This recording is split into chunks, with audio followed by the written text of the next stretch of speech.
Friends, welcome to English path by Tanu. Daily dose की series में हम अब तक वन वर्ड सब्स्टिट्यूशन पढ़ रहे थे, लेकिन अभी जो एक प्रीवियस क्लास हमने ली उसमें हमने सिनोनिम्स एंड एंटोनिम्स से स्टार्ट किया था क्लास। ठीक है, ये हमारी वोकैबुलरी की सिनोनिम्स एंटोनिम्स की सेकंड क्लास है, तो इसको हम कंटिन्यू करते हैं। आइए, फर्स्ट वर्ड है एंशिएंट। एंशिएंट मीन्स होता है प्राचीन। ठीक है, इसका सिनोनिम्स क्या होगा? प्रिमिटिव, और एंटोनिम्स क्या होगा? मॉडर्न। एक बार मैं फिर आपसे बता दूं, सिनोनिम्स मतलब होता है पर्यायवाची, मतलब किसी भी शब्द का सिनोनिम्स मतलब दोनों की मीनिंग क्या होती है? सेम होती है। दोनों की मीनिंग क्या होती है? सेम होती है। मतलब एंशिएंट का सिनोनिम्स प्रिमिटिव है, तो इसका मतलब है एंशिएंट मतलब भी प्राचीन और प्रिमिटिव मतलब भी प्राचीन है। और एंटोनिम्स मतलब होता है अपोजिट, विलोम, शुद्ध हिंदी में जिसे विलोम कहते हैं। तो एंशिएंट का अपोजिट क्या है? मॉडर्न, यानी ये प्राचीन है और मॉडर्न मीन्स क्या होता है? आधुनिक। नेक्स्ट देखिए, नेक्स्ट है अनॉयंस। अनॉयंस मतलब होता है झुंझलाहट। ठीक है, अनॉयंस मतलब होता है झुंझलाहट। इसका सिनोनिम्स यानी सेम मीनिंग वाला वर्ड क्या होगा? नैगिंग। क्या होगा? नैगिंग। और एंटोनिम्स क्या होगा? कंफर्ट, यानी सुविधाजनक। झुंझलाहट का मतलब क्या होता है? परेशान हो जाना, बेचैन हो जाना, ये होता है। तो क्या होगा? नैगिंग। और एंटोनिम्स क्या होगा? कंफर्ट, यानी आराम। एंटीडोट। एंटीडोट मतलब विषनाशक। जैसे आप कहते हैं ये इसकी एंटीडोट है, मतलब कोई बीमारी है उसका एंटीडोट, यानी इस बीमारी को दूर करना, उस विष को, उस परेशानी को खत्म करना, तो वो क्या है? एंटीडोट। इसका सिनोनिम्स क्या होगा? रेमेडी या क्योर। इन दोनों का मतलब इलाज होता है। ठीक है, इलाज, उपचार। ठीक है, और इसका एंटोनिम्स क्या होगा? पॉइजन या टॉक्सिन। पॉइजन जहर, जहरीला। टॉक्सिन मतलब भी जहरीला यानी जहरी होता है। ठीक है, नेक्स्ट है एंटीपैथी। ठीक है, एंटीपैथी का मतलब होता है वैर भाव, मतलब किसी के प्रति एंटीपैथी फीलिंग जैसी, मतलब होता है कि अच्छी फीलिंग ना होना, मन में बुरा विचार किसी के लिए रखना, बुरी भावना रखना। और इसका सिनोनिम्स क्या होगा? हेट्रेड एंड डिस्गस्ट, वही घृणा करना, नफरत करना, किसी को पसंद ना करना, किसी चीज को पसंद ना करना। इसका एंटोनिम्स क्या होगा? सिंपैथी। सिंपैथी यानी सहानुभूति। अब जाहिर सी बात है, अगर किसी वर्ड का मतलब नफरत करना है तो उसका अपोजिट क्या होगा? सहानुभूति रखना, किसी से प्रेम रखना। एनेक्शियस। एनेक्शियस यानी बेचैन, परेशान। इसका सिनोनिम्स क्या होगा? Careful and troubled. ठीक है, बेचैन का क्या होगा? केयरफुल। सिनोनिम्स क्या होगा? Careful and troubled. आगे हम देखते हैं कौन, इसको कंटिन्यू करते हैं 2 मिनट। ओके, ठीक है, देखिए, एंग्शियस मतलब बेचैन, मतलब किसी चीज में मतलब अब देखिए, केयरफुल और ट्रबल्ड होगा मतलब एकदम हर समय एक्टिव रहना, मतलब कि हर समय आपको एक बेचैनी से हो रही है कि ये क्या होगा, हर चीज का ध्यान देना, वो क्या है? उसका मतलब केयरफुल भी है और ट्रबल्ड, परेशान। क्योंकि जो लोग केयरफुल रहते हैं, केयरफुल रहने का मतलब सिर्फ सतर्क नहीं है। केयरफुल से मतलब यहाँ पे है कि कोई व्यक्ति जो बहुत हर समय केयरफुल है कि अरे अब क्या होने वाला है, अब क्या होने वाला है, अब क्या होगा, कैसे ये मतलब है। तो उस इंसान को जाहिर सी बात है एंग्जाइटी होती है। इसका एंटोनिम्स क्या होगा? केयरलेस। केयरलेस यानी चिंता मुक्त। एक इस पे मैंने एक शॉर्ट्स भी बनाया था।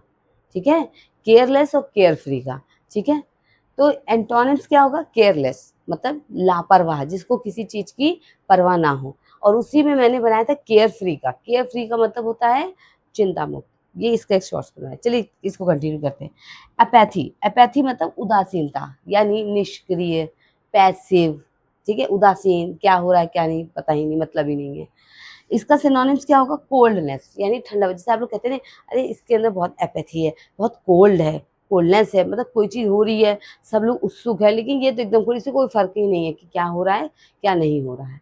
इसका एंटोनिम्स क्या होगा? एगरनेस। एगर यानी मतलब होता है उत्सुकता, मतलब कोई इंसान एक तरफ है जिसको कोई फर्क ही नहीं क्या हो रहा है, एकदम ठंडा है, एकदम कोल्ड है, कोई मतलब ही नहीं है, केयर कोल्डनेस है। एगरनेस किसी को बहुत उत्सुकता है, अब क्या होगा, अब क्या होगा, अच्छा ये करना है, अच्छा वो करना है, इस तरह से होता है। ठीक है, इसको आप देखिए। अब आगे हम लोग नेक्स्ट पढ़ते हैं, नेक्स्ट मीनिंग्स देखते हैं। ठीक है, देखिए अब इसको हम लोग कंटिन्यू करते हैं। ठीक है, नेक्स्ट क्या है? अपीलिंग। नेक्स्ट क्या है, अपीलिंग। जैसे आप लोग कहते हैं ना बहुत अपीलिंग मूवमेंट था, बहुत अपीलिंग पर्सनैलिटी है, तो अपीलिंग का मतलब होता है मोहक, अच्छा लगना। जिसे हम कहते हैं, जब किसी को कहते हैं हिज मतलब उसकी पर्सनैलिटी बहुत अपीलिंग है, मतलब वो मोहने वाली पर्सनैलिटी है, ठीक है। इसका सिनोनिम्स क्या होगा, अट्रैक्टिव, आकर्षक।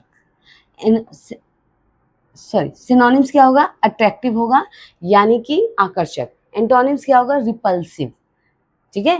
एंटोनिम्स क्या होगा, रिपल्सिव। नेक्स्ट क्या है, अपीज। नेक्स्ट क्या है, अपीज। अपीज मतलब शांत करना। इसका सिनोनिम्स क्या होगा, इसका सिनोनिम्स होगा अबेट। इसका सिनोनिम्स होगा अबेट, और एंटोनिम्स होगा इंटेंसिफाई। मतलब अपीज मतलब शांत करना, एबेट मैंने भी शांत करना है। इंटेंसिफाई, जो आप कहते हैं बहुत इंटेंसिस इंटेंसिटी है, बहुत तेजी है, क्या आप कहते हैं ना, तो ये उसी से बना, इंटेंसिटी से ही है ये इंटेंसिफाई। मतलब किसी कोई चीज़ क्या होती है, बहुत तीखी, बहुत तेज, तेज होना। जब आप कहते हैं ना ये सीन बहुत इंटेंस था, मतलब बहुत ही क्या है, इंसान की फीलिंग्स इमोशन को बहुत ज़्यादा क्या है, क्या करने वाला है, प्रोवोक करने वाला है। ये क्या है, एप्लॉयज। एप्लॉयज, एप्लॉयज यानी भी प्रशंसा करना। सिनोनिम्स, प्रेज, प्रेज वाले तारीफ होती है, वही मतलब है उसका। और एंटोनिम्स क्या है, क्रिटिसिज्म, क्या है, क्रिटिसाइज करना किसी चीज को। तो अगर प्रेज मतलब तारीफ है, तो क्रिटिसिज्म मतलब क्या होता है, आलोचना, ठीक है। अब नेक्स्ट आते हैं, अपोजिट।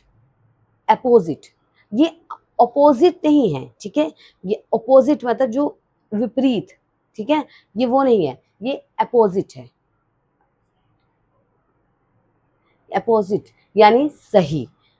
सिनोनिम्स क्या होगा, एप्रोप्रिएट। इसका सिनोनिम्स क्या होगा, एप्रोप्रिएट। एंटोनिम्स क्या होगा, अनफिट, ठीक है। एंटोनिम्स क्या होगा, अनफिट, ठीक है। देखिए, एप्रिशिएट, एप्रिशिएट का मतलब है प्रशंसा करना होता है। ये देखिए सेम मीनिंग है, ठीक है। अब एक वर्ड की कई मीनिंग आए तो इट्स नॉट बैड। एप्रिशिएट माने प्रशंसा करना। इसका सिनोनिम्स क्या होगा, एडमायर। एडमायर का मतलब भी क्या होता है, प्रशंसा करना, मतलब वो मुझे बहुत एडमायर करती है, मतलब कि वो मेरी प्रशंसा करती है। इसका एंटोनिम्स क्या होगा, कंडेम। कंडेम, आप यहाँ पे भी इस कंडेम वर्ड यूज कर सकते हैं एंटोनिम्स में, उसमें कोई प्रॉब्लम नहीं है। अप्रूव, अप्रूव का क्या मतलब होता है, स्वीकारना, किसी चीज को एक्सेप्ट करना। देखिए इसका सिनोनिम्स क्या है, एक्सेप्ट, ठीक है। और एंटोनिम्स क्या है, रिजेक्ट, किसी चीज को इनकार कर देना, मना कर देना, उस पर ऑब्जेक्ट करना, ठीक है। क्या हो जाता है, एंटोनिम्स क्या हो गया, रिजेक्ट, ठीक है। तो आप लोग क्या है, रोज अगर जो लास्ट क्लास थी उसमें भी हमने ऐसे I think 15 to 18 word meanings पढ़ी थी, वोकैबुलरी अपनी पढ़ी थी, सिनोनिम्स एंटोनिम्स पढ़े थे। आज भी एटलीस्ट 12 वोकैब हम पढ़े हैं, सिनोनिम्स एंटोनिम्स उनके पढ़े, साथ में कई मीनिंग्स। ऐसा नहीं है कि हमें लगता है कि 6 है, लेकिन हम क्या है साथ में दो दो और वर्ड्स को, 2 वर्ड्स सब में हम क्या है अपनी वोकैबुलरी को स्ट्रॉन्ग कर रहे हैं, और ये बहुत ज़रूरी है एज ए एकेडमिक, और अगर आप आगे और भी किसी एग्ज़ाम की प्रिपरेशन करें उनके लिए भी, ठीक है। तो इसी को आगे हम लोग अभी तो इसी को कंटिन्यू करेंगे, आगे डेली डोज की सीरीज़ में हम इसी को कंटिन्यू करेंगे। तो हमसे जुड़े रहें, और वीडियो अगर अच्छा लगा हो तो उसे लाइक करें, शेयर करें, और चैनल को सब्सक्राइब ज़रूर कर दें। Thank you so much.